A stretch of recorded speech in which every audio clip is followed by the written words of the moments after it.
sekarang itu menghadapi lingkungan eksternal yang jauh berbeda dengan 5 tahun yang lalu.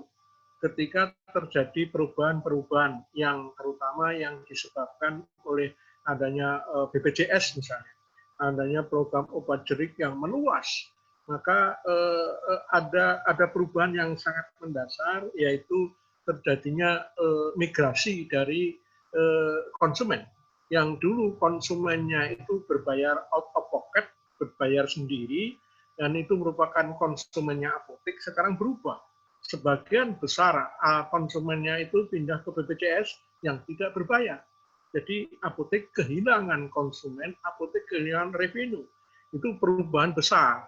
Dan ini yang harus diantisipasi. Jadi dalam konteks perubahan lingkungan eksternal ini, maka organisasi atau perusahaan itu harus mengembangkan kemampuannya untuk dapat melakukan analisis lingkungan internal maupun lingkungan eksternal. Jadi bagaimana kita, perusahaan kita, bagaimana organisasi kita itu bisa melakukan improvement, melakukan perbaikan-perbaikan secara terus-menerus sehingga bisa terjadi fit, strategic fit, atau terjadi adaptasi yang kreatif, adaptasi yang bisa menyesuaikan dengan perkembangan eksternal. Kalau kita tidak bisa menghadapi, tidak bisa menyesuaikan, tidak bisa adaptasi dengan lingkungan eksternal, maka apa yang terjadi? Apa yang terjadi adalah organisasi atau perusahaan kita bisa jadi kolap. Sekarang ini contohnya apotek, sebagian besar apotek mengalami decline, mengalami kemunduran dalam sales-nya, dalam revenue-nya. Ya, demikian juga PPF. PPF itu mungkin ada 10.000, yang 10.000 itu yang 9.000 sekarang kolap karena pasar berubah. Dan ini tidak ada opsi lain kecuali apa? Kecuali harus bagaimana merubah strategi. Kalau kita mau membangun strategi, yang harus kita ketahui terlebih dulu, yang harus kita tengarai terlebih dulu adalah bagaimana lingkungan internal, bagaimana kondisi internal organisasi atau perusahaan kita. Kemudian juga kita analisis bagaimana dinamika, apa yang terjadi pada lingkungan eksternal. Ya, barangkali bisa dilanjutkan ke slide berikutnya.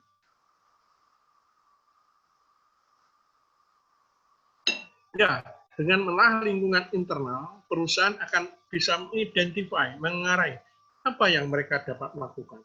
Ya. Kemudian kita mesti lihat apa yang oleh perusahaan itu memiliki sumber daya apa yang unik, memiliki kompetensi apa. Jadi sekarang misalnya apotek menghadapi situasi yang sangat berubah, situasi yang berbeda dengan 5 tahun yang lalu. Anda tidak bisa mempunyai strategi yang sama dengan 5 tahun yang lalu karena situasi sudah berubah. Ya, bagaimana bentuk layanannya juga tidak bisa. Apoteker kalau dulu itu posisinya adalah supervisor, maka sekarang harus provider. Apotek harus melayani pasien secara langsung. Jadi apoteker tidak boleh pasif. Apoteker harus strateginya apoteker harus aktif memberikan pelayanan yang excellent kepada customer. Apoteker tidak hanya cukup itu, apoteker juga harus mempunyai sistem IT yang bisa mengcover konsumen-konsumennya sehingga ada keterikatan konsumen dengan apoteknya. Itu harus ada strategi baru, tidak bisa menggunakan strategi lama. Ya, berikutnya. Ya, apa yang harus dilakukan mengenai analisis lingkungan internal? Sekali lagi ya, bahwa kita menghadapi situasi, menghadapi dinamika eksternal, itu yang sangat dinamis dan seringkali tidak bisa diprediksi. Tidak ada opsi lain bagi sebuah organisasi, bagi sebuah perusahaan, kecuali bagaimana melakukan perbaikan secara terus-menerus. Opsinya hanya satu, bagaimana kita meningkatkan kualitas sumber daya internal, strategic asset yang ada di dalam organisasi, yang ada di dalam perusahaan itu, sehingga mampu melakukan respon, mampu memberikan antisipasi terhadap dinamika eksternal. Nah, apa yang harus dilakukan? Ya, pertama menganalisis apakah strategi yang saat ini sedang kita jalankan.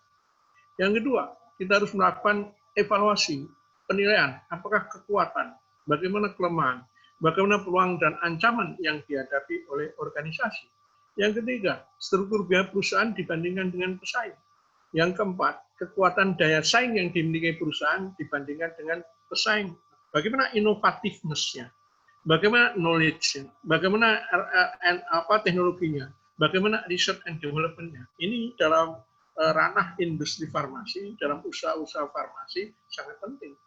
Kalau perusahaan farmasi inovativeness-nya rendah, R&D-nya rendah, teknologi yang digunakannya juga sudah ketinggalan, maka dia tidak mempunyai peluang yang luas untuk bisa bersaing di pasar.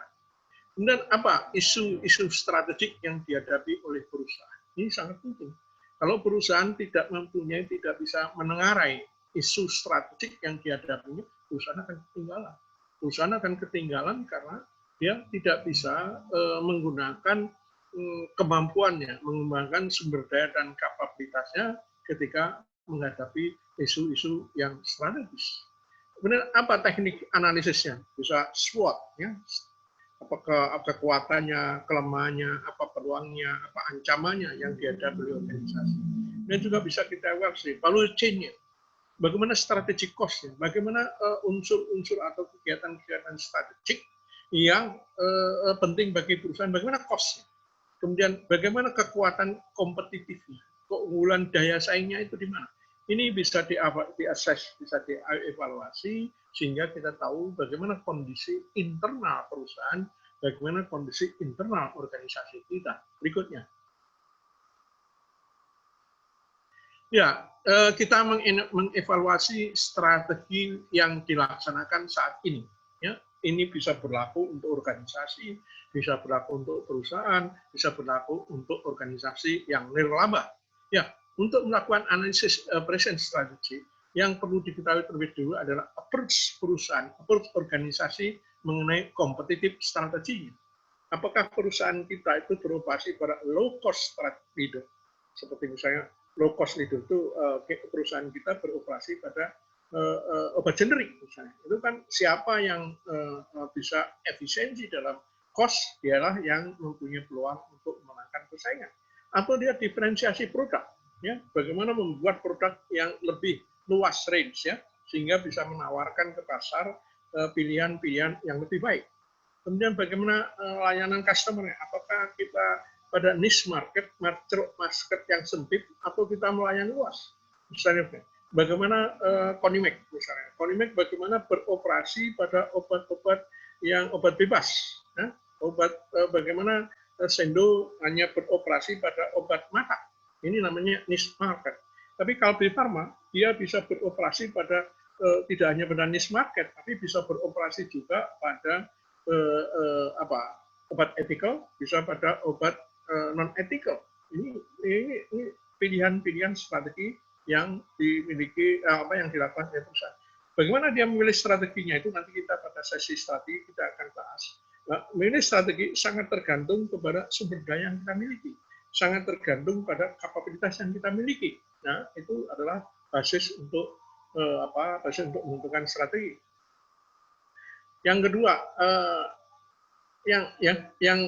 ada dua indikator empirik yang perlu diperhatikan. Yang pertama apa? Apakah perusahaan dapat mencapai target keuangan dan tujuan strategisnya? Bagaimana profitabilitasnya?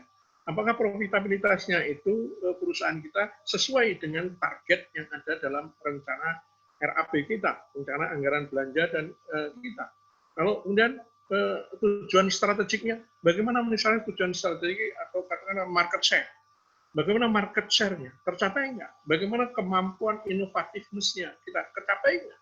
Ini adalah ukuran-ukuran target-target yang perlu diteliti, perlu dievaluasi. Yang kedua, ini yang barangkali di Indonesia agak susah ya, tapi kalau di luar negeri itu bisa ketahuan. Perusahaan farmasi itu bisa tuh. Rata-rata perusahaan farmasi tahun 2019 growth-nya sekian persen. Itu angka statistik di negeri, badan statistik di negeri itu akan mengeluarkan satu angka.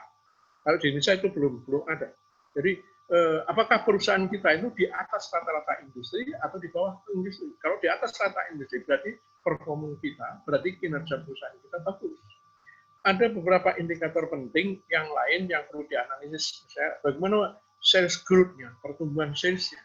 Bagaimana pertumbuhan margin-nya, bagaimana return on investment-nya, bagaimana mengenai earning value added-nya, bagaimana kekuatan keuangan perusahaan secara menyeluruh, kemampuan improvement yang berkelanjutan, reputasi perusahaan di mata customer, kepemimpinan teknologi perusahaan ini bisa dilakukan assessment, bisa dilakukan evaluasi. Jadi kita bisa menilai kondisi perusahaan kita berdasarkan indikator-indikator tadi. Ini penting, karena dari situ kita bisa memproyeksikan bagaimana organisasi, bagaimana perusahaan kita menghadapi kompetitor dan menghadapi lingkungan eksternal. Itu menjadi sangat penting. Ya, berikutnya.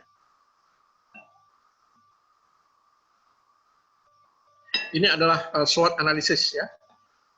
Terus berikutnya, ya SWOT analisis. Ya, kekuatan dan kelemahan sumber daya serta peluang dan ancaman eksternal. Ya, yang namanya kalau kekuatan dan kelemahan itu ada dalam organisasi kita. Tapi kalau peluang dan ancaman itu di luar organisasi kita. Nah, bagaimana sekarang kekuatan kita harus eksploitasi, ya. Sedangkan kelemahan, bagaimana kelemahan itu kita eliminir sehingga tidak merugikan, tidak berdampak negatif kepada organisasi kita.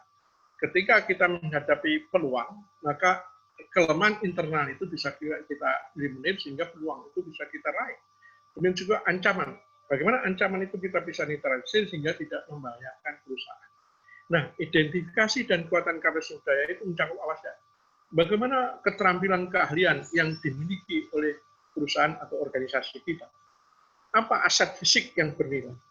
Bagaimana human capital yang dimiliki oleh organisasi kita? Bagaimana aset organisasional kita?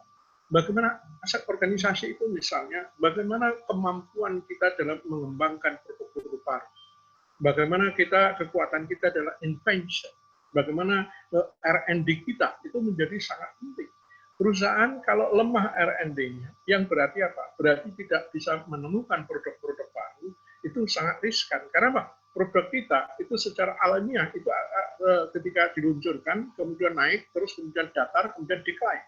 Ketika decline, ini sudah harus ada produk baru yang menggantikan. Nah, ketika R&D lemah, kan tidak ada kemampuan untuk menggantikan produk yang decline. Jadi, dalam perusahaan farmasi, manufaktur farmasi, R&D itu menjadi kata kunci yang sangat penting. Anda bisa lihat sekarang, Dexamedica itu telah merubah arah bisnis. Yang dulu banyak perusahaan R&D-nya itu sebagai apa? Sebagai cost center, ya? Ada pembiayaan. Tapi sekarang dirubah, R&D harus sebagai profit center. Jadi perusahaan Dexamedica itu harus maju karena berbasis kepada hasil riset-risetnya. Jadi riset itu dan pengembangan itu menjadi kata kunci kemajuan dari perusahaan. Nah sekarang bagaimana strategi risetnya? Ini nanti kita bahas. Strategi riset itu tidak harus dilakukan oleh perusahaan itu sendiri, tapi bisa dilakukan join dengan perguruan tinggi, join dengan lembaga-lembaga riset. Ini sangat bisa menguntungkan dua belah pihak. Perguruan tinggi relatif pengalaman di lapangan dalam produksi dan lain sebagainya relatif tidak sebanyak industri, tapi orang-orang perguruan tinggi, orang pendidikan tinggi melakukan riset yang bisa fokus.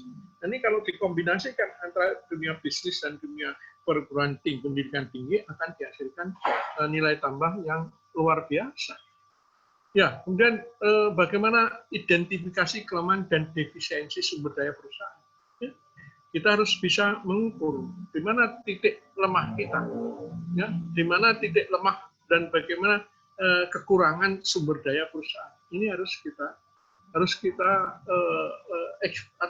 identify, harus kita tengarai, karena ini akan menjadi titik lemah perusahaan dalam mengatasi masalah-masalah yang akan dihadapi oleh perusahaan.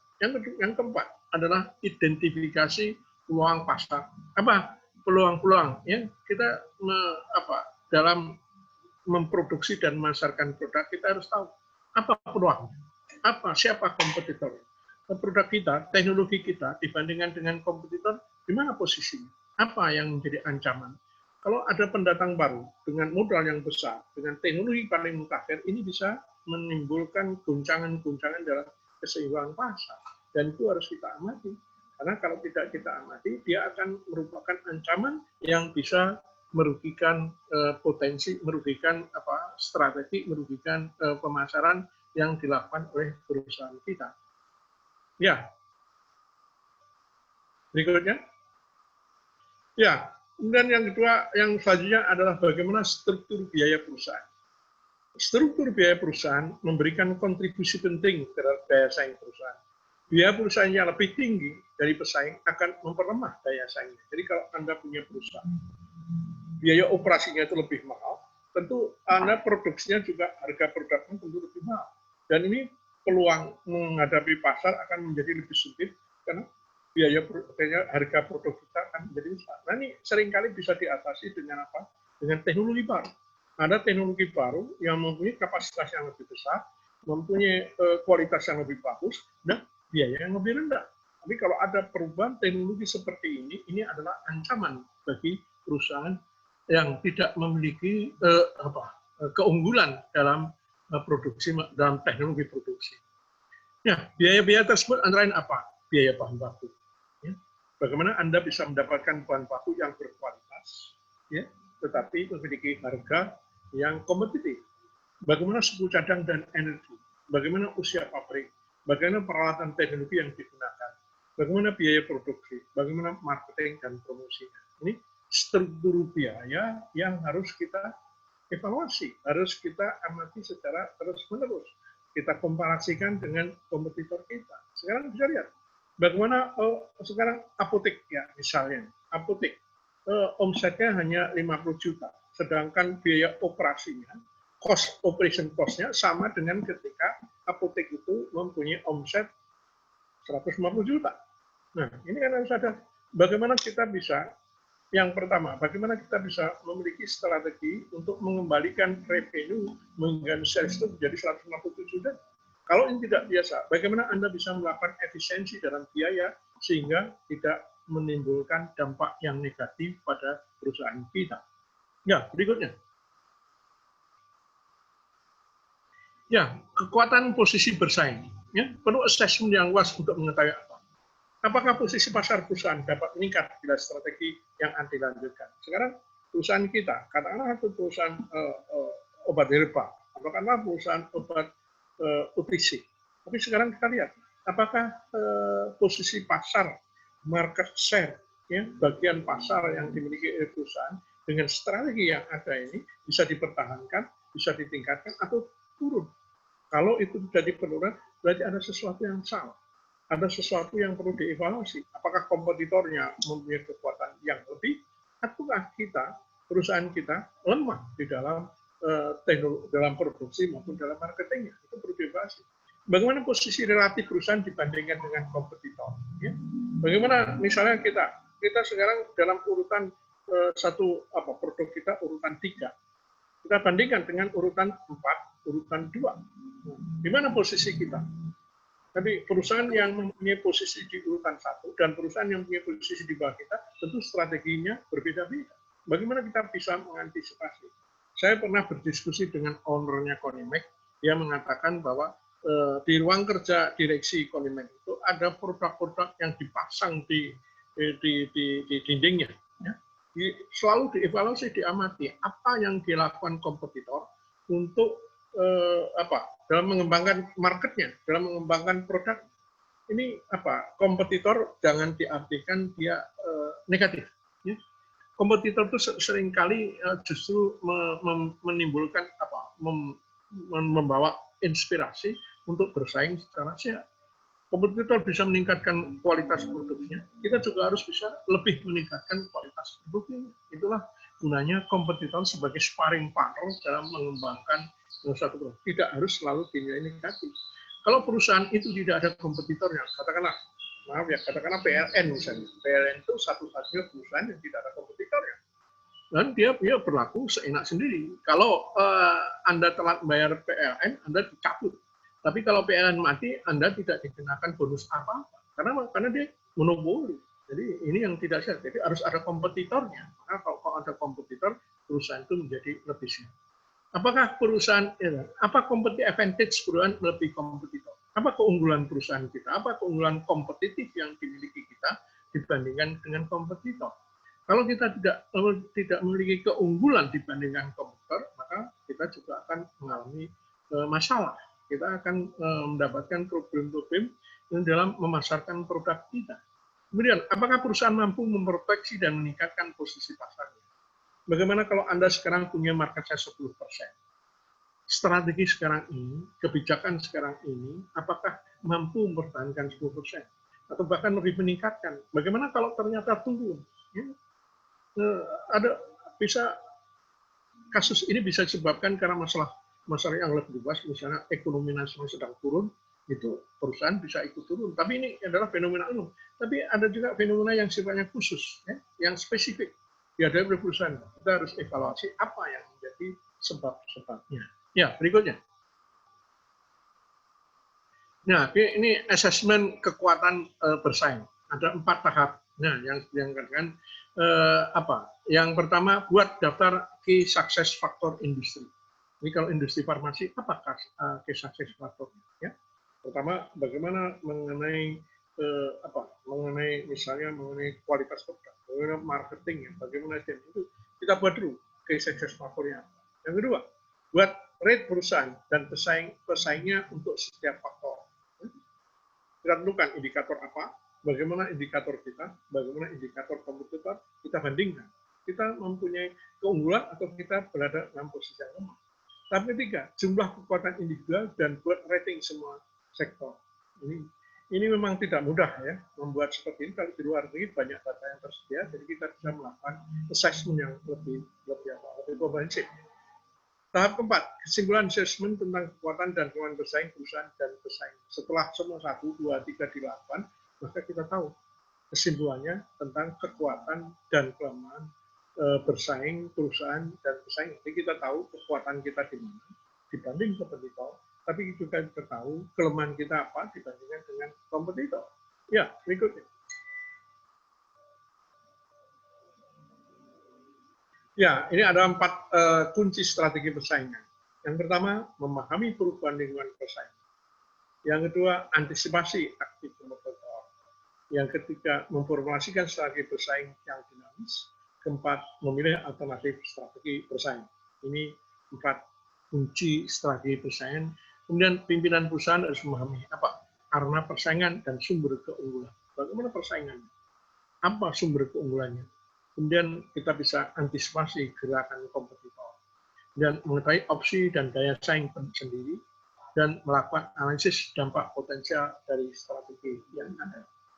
Ya, berikutnya.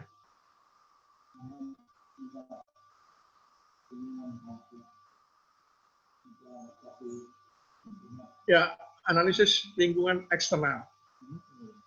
Lanskap persaingan industri telah mengalami perubahan yang cepat dan berbeda dengan masa lampau. Seperti yang katakan, apotek yang dihadapi persaingan apotek, lingkungan eksternal apotek sekarang ini berbeda dengan 5 tahun yang lalu. Jadi batas-batas antar industri tidak semakin jelas. Ini untuk bisnis tertentu ya. Antara persaingan antara alat-alat kesehatan dengan industri komputer karena sudah diintegrasi komputer tidak jelas batas-batasnya. Dan keunggulan bersaing skala ekonomis dan anggaran iklan besar sudah tidak efektif lagi. Kalau dulu iklan harus di 8 TV, sekarang nggak perlu lagi.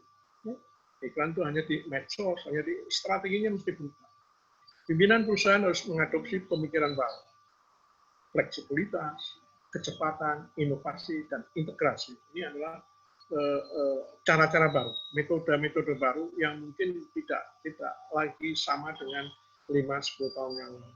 Persaingan sekarang tidak hanya sekedar persaingan, tapi sudah disebut dengan hyper kompetitif, persaingan yang sangat hyper, yang luar biasa, globalisasi ekonomi dan perubahan teknologi yang cepat. Perubahan teknologi bisa mendatangkan perubahan persaingan. Anda punya teknologi sekarang, kalau tidak siap dengan perubahan teknologi yang baru, maka Anda akan menghadapi situasi yang luar biasa sulit karena menghadapi teknologi yang berbeda levelnya. Ya, berikutnya. Analisis lingkungan eksternal. Lingkungan eksternal perusahaan yang seperti yang saya katakan sangat dinamis dan berubah sangat cepat karena pengaruh berbagai faktor dengan interaksinya yang sangat kompleks. Memahami secara integratif terhadap lingkungan internal dan eksternal adalah sangat penting untuk mengetahui kondisi saat ini dan bagaimana prediksinya di masa depan.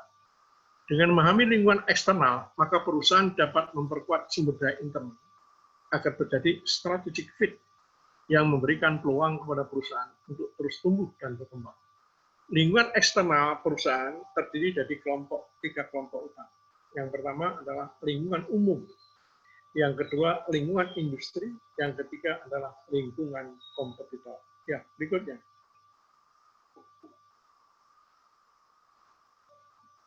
Analisis lingkungan eksternal. Lanskap persaingan industri telah mengalami perubahan yang cepat dan berbeda dengan masa lampau. Ya, ini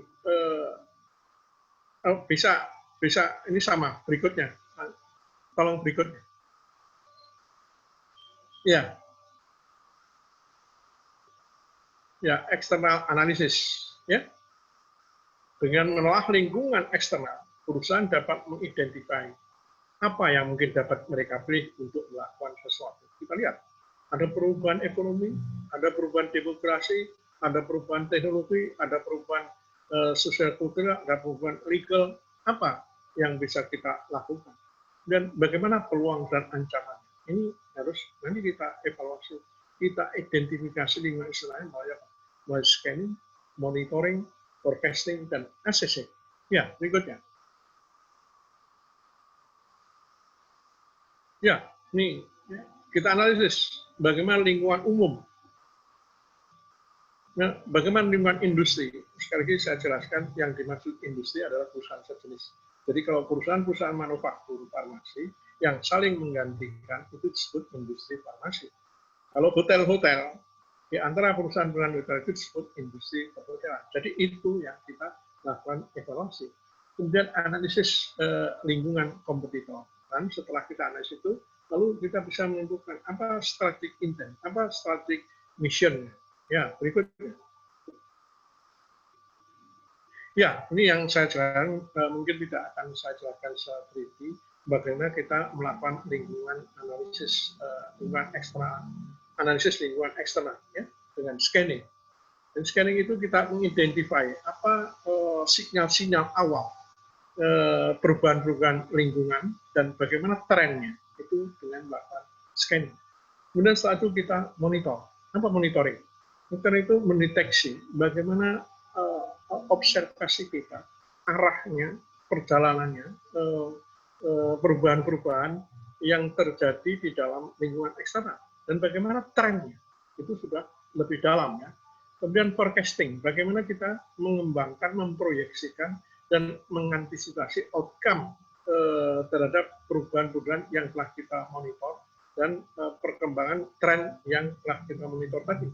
Kemudian setelah dilakukan scanning, monitoring, forecasting, dan assessing, bagaimana kita menetapkan waktu dan pentingnya perubahan-perubahan lingkungan eksternal, bagaimana trennya terhadap perubahan-perubahan strategis dan bagaimana korelasinya dengan manajemen perusahaan. Itu menjadi penting, ya. Itu adalah bagaimana kita menganalisis perubahan lingkungan eksternal. Ya, berikutnya. Yang perlu diperhatikan pada lingkungan eksternal, ya, pertama, rivalitas persaingan dan persaingan yang dinamis. Yang kedua, bagaimana model persaingan itu. Yang ketiga, memahami keunggulan dalam perubahan lingkungan persaingan. Yang keempat, menelaah arena persaingan. Ini agak substansinya agak kompleks, ya. Perlu Anda membaca secara lebih mendalam mengenai pengertian ini. Kemudian identifikasi arena, ya. Identifikasi arena itu apa? Struktur dan intensitas persaingan. Bagaimana strukturnya? Bagaimana intensitas persaingan? Bagaimana menciptakan dan mempertahankan keunggulan? Bagaimana sumber daya dan konsekuensi keunggulan? Bagaimana posisi keunggulan? Bagaimana aset dan kapabilitas? Bagaimana mengenai erosi keunggulan? Bagaimana teknologi driven environmental shift? Ini indikasi-indikasi ini Anda perlu baca secara lebih detail, ya, dalam buku manajemen strategik. Ini penting untuk kita pahami dalam konteks untuk mengetahui bagaimana arena persaingan, bagaimana intensitas persaingan. Ya, berikutnya.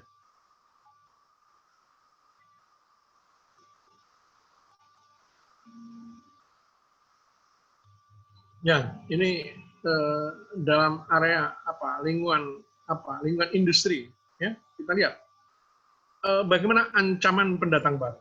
Ini dalam industri farmasi, kita gambarkan dalam industri farmasi. bagaimana ada perusahaan baru yang masuk di dalam industri. Ya, kalau perusahaan itu memiliki teknologi baru, memiliki modal besar, dia menjadi ancaman bagi persaingan yang telah ada. Tapi kalau perusahaan yang masuk itu perusahaan kecil dan tidak memiliki teknologi, barangkali dia tidak akan menjadi ancaman bagi perusahaan-perusahaan Anda. Kemudian yang kedua adalah power of supply. Bagaimana posisi tawar dari pemasok. Kalau pemasoknya sedikit, sedangkan pembelinya banyak, maka yang punya posisi tawar yang kuat adalah pembeli. Tapi kalau pemasoknya banyak, sedangkan pemasoknya sedikit, sedangkan pembelinya banyak, maka yang mempunyai posisi tawar yang kuat adalah pemasok. Kemudian bagaimana posisi pembeli, posisi tawar pembeli. Kalau tadi pembelinya sedikit, sedangkan kalau pembelinya banyak, maka posisi tawar pembelinya lemah. Tapi kalau posisi pembelinya sedikit, maka posisi pembelinya lemah. Nah, sekarang bagaimana produk substitusi, bagaimana produk pengganti. Ya. Kalau ada misalnya ada antibiotik adalah amoxicillin. Ternyata ada generasi antibiotik yang baru yang bisa menggantikan amoxicillin. Maka produk substitusi ini bisa mengancam dari produk existing, produk yang sudah ada. Maka produk-produk inovasi yang dipasarkan itu bisa menjadi ancaman kalau produk inovasi itu ternyata mempunyai khasiat yang lebih bagus dibandingkan dengan produk-produk yang sudah ada. Kemudian kita lihat ya, misalnya sekarang ini di industri farmasi Indonesia ada 200 perusahaan. Nah, 200 perusahaan ini tentu ada persaingan di antara perusahaan-perusahaan di dalam industri farmasi yang tentu saja intensitas di antara 200 perusahaan itu menjadi sangat tinggi, tingkat persaingan. Di Indonesia sekarang ini tidak ada sebuah perusahaan farmasi yang mempunyai market share lebih dari 10%, bahkan paling tinggi itu 6%. Jadi perusahaan yang terbesar di Indonesia itu mempunyai market share maksimum hanya 6%. Itu karena Pak, intensitas dari persaingan dalam industri sangat tinggi. Ya, berikutnya. Ya, ini tadi yang sudah saya jelaskan ya, bagaimana perusahaan itu dalam lingkungan industri, tadi dalam lingkungan umum kita menghadapi ekonomi, sosial cultural, menghadapi teknologi, menghadapi global, menghadapi perubahan legal, perubahan demografi. Ini penting ya. Misalnya dalam BPJS ada perubahan legal. Kalau dulunya konsumen itu membeli obat out of pocket dari uang sendiri, ada perubahan legal, konsumen obatnya ditanggung oleh asuransi. Ini perubahan lingkungan eksternal yang harus dihadapi oleh perusahaan farmasi. Mereka yang tidak siap, perusahaan yang tidak siap tentu akan mengalami masalah. Nah, sekarang ini terjadi di mana perusahaan farmasi tumbuhnya itu Kalbe Farma itu selama belasan tahun tumbuh di atas 10%, bahkan sampai 15%. Desa Medika juga demikian. Tapi khusus setelah ada BPJS, dia hanya tumbuh maksimum 5%. Ya. Ada yang tumbuh hanya 3%, bahkan ada yang minus karena ada perubahan lingkungan eksternal. Ini yang harus diamati. Ya, tadi sudah saya jelaskan mengenai bagaimana lingkungan industri, bagaimana lingkungan umum, dan sekarang bagaimana mengenai lingkungan kompetitor. Ya, berikutnya.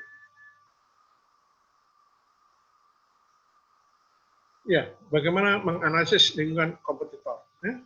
Bagaimana kita menilai, mengevaluasi mengenai tujuan. Ya. Bagaimana tujuan ke depan.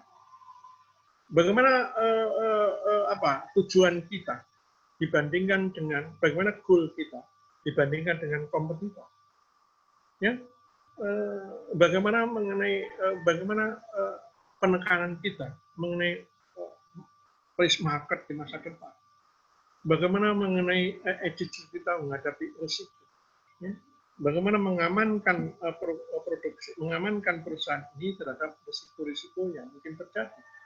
Bagaimana menghadapi misalnya, bagaimana menghadapi produksi kita yang berbasis pada teknologi konvensional, menghadapi misalnya yang berbasis kepada teknologi rekombinasi. Siap enggak? Apa alternatif kita dalam menghadapi risiko seperti ini? Itu kita harus pertimbangkan, harus kita kalkulasi. Ya, berikutnya. Ya, bagaimana current strategy? Ya, asumsi. Ya, bagaimana asumsi? Ya. Apakah kita bisa mengasumsikan bahwa masa depan itu volatile, tidak stabil? Ya? Apakah perusahaan kita, organisasi kita itu beroperasi dengan status yang status quo, artinya tidak jelas? Ya? Apakah kita punya asumsi bahwa kompetitor kita bisa bagaimana kompetitor kita dalam industri ini? Apakah kompetitor kita bisa bergerak lebih maju atau kita bisa bergerak lebih maju? Bagaimana kita memprediksi, kita mempunyai asumsi terhadap kompetitor yang akan mereka lakukan di masa depan, di masa kini, dan di masa depan. Itu juga harus dipertimbangkan. Ya, kita asumsikan kompetitor itu. Ya, berikutnya.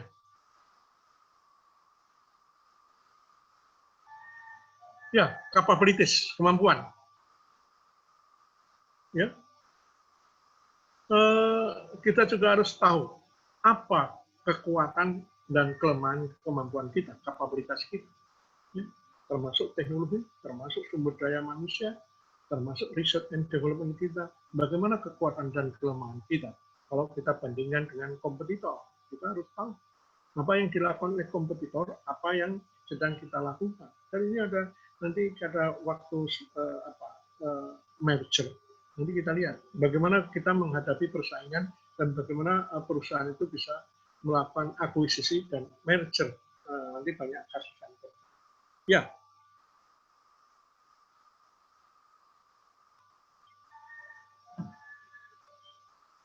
Respon, ya.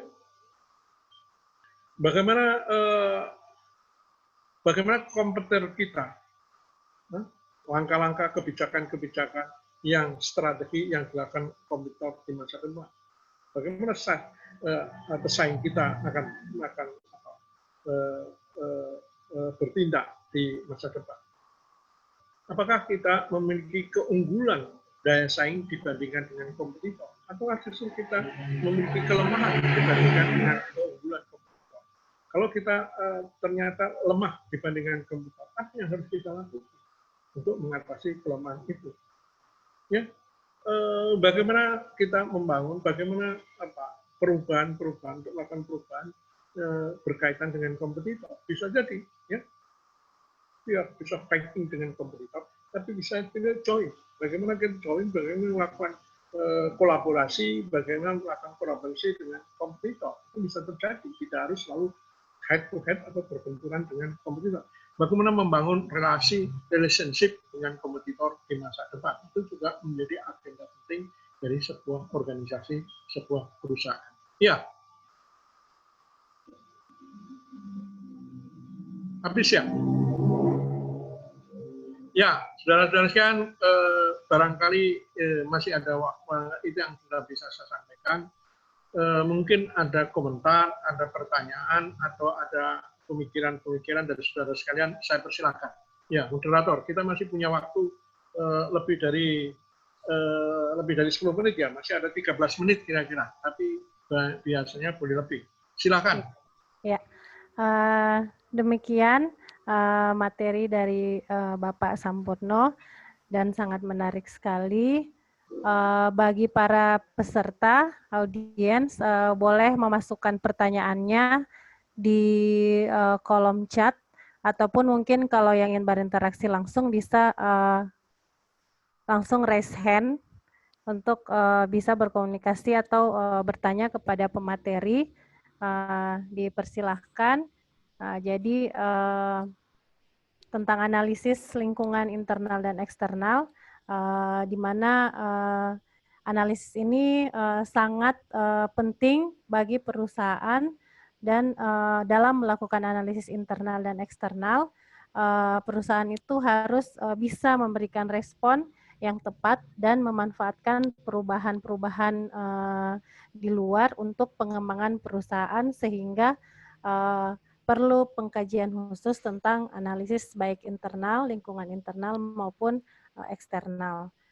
Jadi bagi yang ingin bertanya dipersilahkan kepada peserta. Silakan Bapak Ibu dosen ataupun adik-adik mahasiswa, mahasiswi yang ingin bertanya. Mungkin dari saya dulu Pak. Ya, silakan. Ya, jadi tadi ada dijelaskan tentang 4 kunci strategi persaingan bagi perusahaan, yaitu tentang memahami perubahan lingkungan persaingan, antisipasi aksi kompetitor, memformulasikan strategi persaingan dinamis, serta memilih alternatif strategis. Di sini yang ingin saya tanyakan tentang kunci strategis yang kedua, tentang antisipasi aksi kompetitor. Jadi misalnya di para apoteker di rumah sakit swasta itu bagaimana untuk di rumah sakit ya Pak, rumah sakit swasta, misalnya bagaimana menerapkan 4 kunci strategis persaingan ini. Contohnya yang pada kunci strategis yang nomor 2 tentang antisipasi aksi kompetitor. Mungkin itu yang ingin kami tanyakan Pak. Terima kasih. Ya, kita ambil satu asumsi ya. Misalnya ada ini sekali lagi pengertian bersaing itu jangan dimaknai negatif. Persaingan itu justru bisa memacu, bisa menginspirasi kita untuk meningkatkan kualitas pelayanan kepada masyarakat atau kepada customer. Itu menjadi kunci penting. Jadi persaingan itu jangan selalu diartikan negatif. Jadi katakanlah sekarang ada rumah sakit A yang membawa dia mempunyai strategi dalam memberikan pelayanan, tidak layanan pasif, tetapi layanan yang aktif. Jadi dia merubah fungsinya apoteker yang dulunya itu supervisor, dia menjadi provider. Jadi aktif memberikan pelayanan kepada customer, baik customer internal, customer pasien rawat jalan maupun pasien inap. Dan ini kalau Anda rumah sakit suatu kota, suatu tempat, suatu daerah, ada apotek rumah sakit yang membuat aturan atau membuat strategi baru memberikan kualitas layanan yang terbaik kepada konsumennya, kepada customernya, sedangkan Anda tidak melakukan antisipasi, Anda akan ketinggalan. Maka Anda akan banyak pasien yang lari ke sana. Karena dia selain mendapatkan obat yang tentu saja berkualitas, dia mendapatkan pelayanan yang lebih berkualitas. Ini tidak hanya berlaku di rumah sakit, ya, berlaku di apotek. Kalau apotekernya yang di apotek itu memberikan layanan yang lebih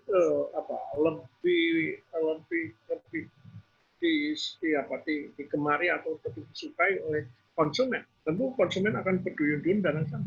Ada apotekernya di Jakarta itu pernah ada riset dari mahasiswa saya yang tesis, itu apoteker datang seminggu sekali tiap hari Sabtu dan tidak melakukan pelayanan. Itu bandingkan dengan apoteker yang datang tiap hari, bagaimana dia memberikan layanan langsung kepada konsumen, tentu beda. Dan itu yang dicari oleh konsumennya, bagaimana bisa memberikan layanan excellent services kepada konsumen. Nah ini yang harus berubah. Strategi yang sekarang ini yang diterapkan oleh teman-teman apoteker itu kan strategi puluhan tahun yang lalu. Ketika keadaan sudah berbeda sekali dengan yang terjadi sekarang. Jadi demikian juga di rumah sakit. Anda coba kalau yang bekerja di rumah sakit, Anda harus ada yang dulu adanya komite farmasi dan terapi, di mana apoteker di farmasi rumah sakit sebagai sekretaris komite. Nah, tapi yang terjadi komite itu tidak bergerak, tidak berjalan. Ini harusnya farmasi ya, apoteker yang ada di farmasi rumah sakit itu masuk dalam sebuah tim medik, artinya mendampingi medik ya. Bagaimana kalau misalnya dalam penentuan obat itu kalau apotekernya itu qualified, apotekernya itu mendalami betul mengenai obat-obat yang digunakan di rumah sakit, tentu akan menjadi referensi bagi para dokter. Nah ini yang strateginya ya. Caranya, modelnya itu tidak, apoteker jangan sekali-kali menggurui dokter, menggurui tim medik itu. Dokter itu sangat anti diguruin oleh kelompok di luar mereka. Ini kita ikutin aja, memberikan lagi. Nanti kalau setelah mereka tahu bahwa kita memiliki kompetensi dalam drug counseling, dalam drug choice, maka dia akan, ini ada di Yogyakarta ada apoteker yang mempunyai kemampuan, mempunyai kompetensi yang justru dokter ngantri untuk konsultasi dengan dia. Ini yang perlu dibangun, tidak bisa hanya sehari jadi. Itu perlu waktu, proses perlu waktu pembelajaran yang luar biasa. Dan umumnya apoteker di rumah sakit tidak bekerja dalam satu tim, ya, jika sendiri-sendiri aja. Dan orientasinya apoteker di rumah sakit lebih ke arah orientasi pada logistik, orientasi pada procurement, tidak orientasi pada klinis. Ini yang harus ditata kembali. Ya, kira-kira begitu. Silakan. Ya. Selanjutnya Pak, ini ada pertanyaan lagi dari Farmasi Brawijaya. Bagaimana atau kompetensi apa yang diperlukan untuk dapat merancang strategi dan membuat asumsi? Slide pada PowerPoint terakhir. Ya, tergantung organisasi atau perusahaan apa kita berada. Kalau perusahaan itu apotek, perusahaan itu rumah sakit, perusahaan itu industri farmasi, perusahaan itu macam-macam. Jadi asumsi-asumsi. Kalau apotek, kompetitor kita juga apotek. Kalau industri farmasi, kompetitor kita adalah perusahaan-perusahaan farmasi. Kalau PBF, ya kompetitor PBF. Dan yang penting, yang kata kuncinya adalah apa? Harus ada, kalau kita ingin memenangkan persaingan di pasar, itu kita harus memiliki apa yang disebut dengan distinctive uniqueness dan distinctive sumber daya dan kapabilitas. Kalau sumber daya kita sama dengan kompetitor kita, sulit kita akan menangkan persaingan. Kita harus memiliki unggul. Nah, sumber daya kita harus unggul. Kapabilitas kita juga harus unggul. Kita asumsikan. Sekarang kita lihat, ya, misalnya apotek. Ini sekali lagi ya, persaing itu jangan dimaknai negatif, tapi persaing dimaknai bahwa itulah yang akan memacu kita untuk meningkatkan kualitas pelayanan. Kita lihat misalnya apotek dalam radius sekian, kita lihat bagaimana dia memberikan pelayanan kepada konsumen. Ya, ada apotek yang apotekernya seminggu sekali masuk dan apotekernya tiap hari masuk. Itu pasti berbeda. Bagaimana layanan diberikan konsumen? Ada yang apotekernya, ada yang mengenal ada yang mengenal dokter di sekitar itu, berkomunikasi dengan baik, sehingga kalau ada apa-apa bisa konsultasi dengan dokter, bisa terjadi diskusi-diskusi dengan dokter. Tapi kan ada apotek yang tidak kenal dokter di sekitarnya, kalau minta perubahan resep, perubahan resep obat yang dalam resepnya, dokternya marah-marah karena tidak kenal, ya, tidak. Tapi kalau Anda kenal dengan baik dengan dokternya, biasa berdiskusi, biasa ketemu, tentu sangat berbeda. Ya. Padahal kalau secara ilmiah, kenapa mengganti obat yang diproduksi pabrik A diganti pabrik B? Kenapa nggak bisa? Kenapa nggak boleh? Nah, ditulis sih, tidak boleh mengganti obat kecuali si dokter. Nah, ini kan ada alasan-alasan yang dibalik itu apa sebenarnya? Jadi asumsi-asumsinya tergantung apa organisasi, apa perusahaan kita. Ya kan? Ini berlaku juga untuk organisasi yang non-profit. Misalnya, kita lihat ya, kompetitor, misalnya Anda di Palu, kompetitornya ada di Unhas. Anda lihat, kok Unhas begitu bisa maju, apa yang menjadi determinan, faktor determinannya apa? Kalau bisa menjadi seperti Unhas, apa yang harus kita lakukan? Ya, ada indikator-indikator. Pertama, indikator rekrutmen mahasiswa. Yang kedua, indikator pengajar. Yang ketiga, indikator fasilitas-fasilitas mengajarnya. Indikator-indikator mengenai hasil naik. Ini bagaimana ini kan bisa kita evaluasi. Kompetitor kita bisa evaluasi. Ya, kalau kita bisa meniru kompetitor yang lebih unggul, lalu kita bisa evaluasi apa kelemahan kita. Ya, mungkin dalam rekrutmen mahasiswa. Ya, kalau satu mahasiswa misalnya, ya, kalau di UGM itu yang diterima adalah 1:60. Ya. Kalau Anda bisa mengalahkan 60, baru bisa masuk UGM, ya, bisa masuk ITB. Tapi kalau Anda terima mahasiswa, beda ya, posisinya kalau fakultas itu mencari mahasiswa dengan fakultas yang dicari oleh mahasiswa, itu posisinya bisa berbeda. Ini yang perlu dikaji, bagaimana Anda bisa meningkatkan kualitas. Mungkin juga kualitas dosen menjadi sangat penting. Ya, itulah kira-kira bagaimana menentukan bagaimana kita asumsi dan bagaimana kita memberikan respon. Ya, kalau kita asumsi wah kita ternyata jauh di bawah kompetitor kita. Nah, bagaimana upaya-upaya kita untuk mendekati kompetitor, bahkan bagaimana di masa depan kita bisa melebihi kompetitor. Ya, ini yang perlu dilakukan. Ya, Anda bisa lihat. Halo? Ya. Itu barangkali yang bisa saya berikan jawabannya. Ya, terputus ya? Halo? Iya Bapak, sepertinya Bu Yulinya terputus di masalah sinyal mungkin. Terus gimana? Sebentar. Diperbaiki dulu. Ya, Masih ada. kita tunggu sebentar. Ya. Ya udah masuk Bu Yuli. Ya. Silakan kalau masih ada. Tinggal berapa menit ya? Ya, ada lagi satu Pak. Ya, silakan. Pertanyaannya, tapi mohon maaf panitia saya nggak bisa buka kolom chatnya, mungkin karena tadi saya keluar. Ya, terus bisa langsung aja bicara. Saya bacakan ya dari Andi Paluseri ya. Sebentar. Dari Ujung Pandang ya? Makassar? Ya, dari Makassar. Stiva Makassar. Ya, Makassar. Oh ya. Sudah terbaca? Ya, sudah. Ya, ini Pak, saya bacakan panitia.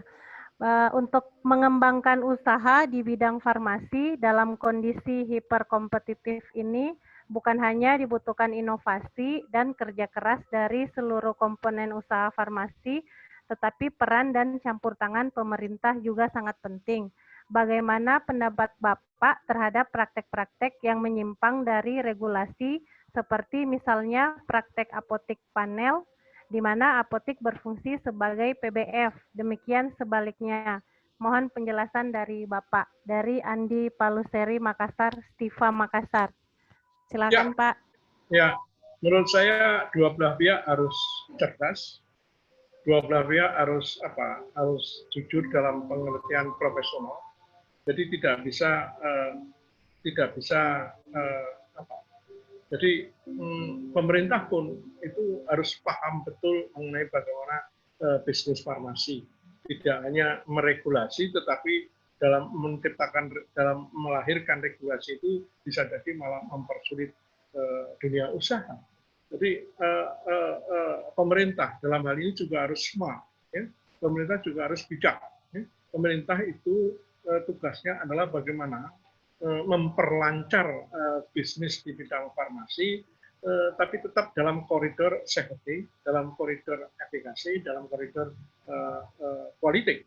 Jadi tidak boleh keluar dari koridor itu, tapi tidak harus mempersulit. Jadi salah satu contoh saja ya, memang di sini sudah ada sedikit kemajuan. Salah satu contoh, kalau Anda sekarang notifikasi kosmetik di Thailand, Anda notifikasi pagi, sore sudah dapat nomor notifikasi. Kalau di kita mungkin masih seminggu, masih berapa minggu lagi. Kenapa yang serba mudah, kenapa tidak dimudahi? Nah, ini pemerintah juga berkewajiban untuk mendorong bisnisnya itu maju. Jadi saya dalam satu diskusi pernah, Badan POM dalam inspeksi ke perusahaan-perusahaan farmasi itu mestinya ada dua kategori. Yang kategori pertama itu adalah kontrol. Bagaimana mengawasi perusahaan itu agar dia beroperasi pada jalur yang benar. Tapi yang kedua adalah datang ke perusahaan itu untuk melakukan pembinaan. Untuk menindak bagaimana perusahaan itu bisa beroperasi dengan baik, sesuai dengan cara-cara produksi yang baik, bisa menghasilkan produk-produk yang berkualitas, itu tapi kompetensi pada kehadiran sebagai pembina itu harus memiliki kompetensi yang lebih dibandingkan mengawasi.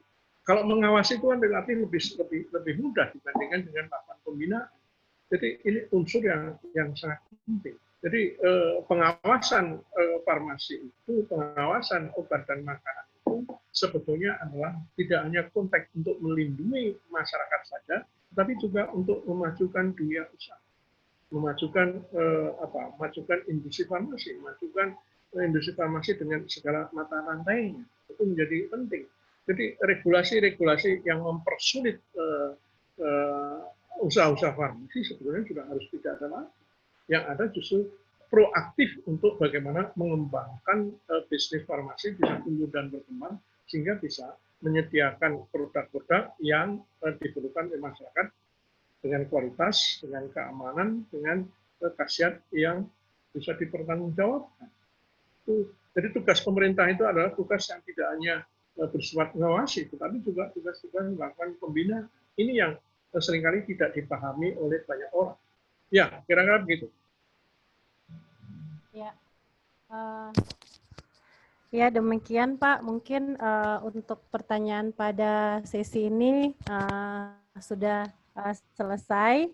Jadi bisa untuk kesimpulan dengan subtopik analisis lingkungan internal dan eksternal pada sore hari ini, bahwa analisis lingkungan internal perusahaan mempunyai arti yang sangat penting untuk kita bisa mengetahui kesesuaian antara strategi perusahaan dengan sumber daya internalnya maupun dengan dinamika pasar dan juga kapabilitas bersaingnya, serta untuk analisis lingkungan eksternalnya dengan memahami secara integratif terhadap lingkungan internal dan eksternal, maka diharapkan perusahaan dapat memperkuat sumber daya internal agar terjadi strategic fit yang memberikan peluang kepada perusahaan untuk dapat tumbuh dan berkembang. Jadi untuk subtopik pada sore hari ini merupakan subtopik yang sangat menarik dan kami mengucapkan terima kasih banyak kepada Bapak Pemateri, Bapak Dr. Sampurno, MBA, dan mungkin pada sore hari ini kita akhiri untuk seri kelima dari webinar kita tentang manajemen strategik. Dan jangan lupa kepada Bapak Ibu dosen serta para adik-adik mahasiswa untuk bergabung kembali besok mengikuti webinar seri kelima dengan judul atau subtopik formulasi strategik, dan juga kepada Bapak Pemateri dimohon untuk kesediaannya untuk bergabung lagi untuk membawakan materi pada seri kelima, Pak. Ya. Dan ya insya Allah. Dan semoga pada sore hari ini dapat memberikan manfaat buat kita semua dan juga kepada Bapak Pemateri. Kami mengucapkan terima kasih banyak atas kesempatannya pada hari ini yang sangat memberikan ilmu yang sangat bermanfaat bagi kami semua. Dan kepada para panitia juga saya mengucapkan terima kasih banyak. Dan mungkin Pak saya tutup untuk sesi kelima webinar APTFI pada sore hari ini, Pak. Mohon maaf, yang pesertanya kali ini berapa ya? Hari ini pesertanya 45, Pak. Ya, insya Allah mungkin besok akan lebih banyak lagi dari ini, akan banyak lagi mahasiswa yang kami akan ikutkan dari seluruh Indonesia, Pak. Insya Allah. Ya. Dan mungkin demikian saja untuk hari ini. Saya ucapkan terima kasih banyak kepada para peserta dan juga kepada Bapak Sampurno. Alhamdulillahirrahmanirrahim. Saya tutup dengan ucapan Assalamualaikum warahmatullahi wabarakatuh. Waalaikumsalam. Ya, terima kasih Pak. Terima kasih.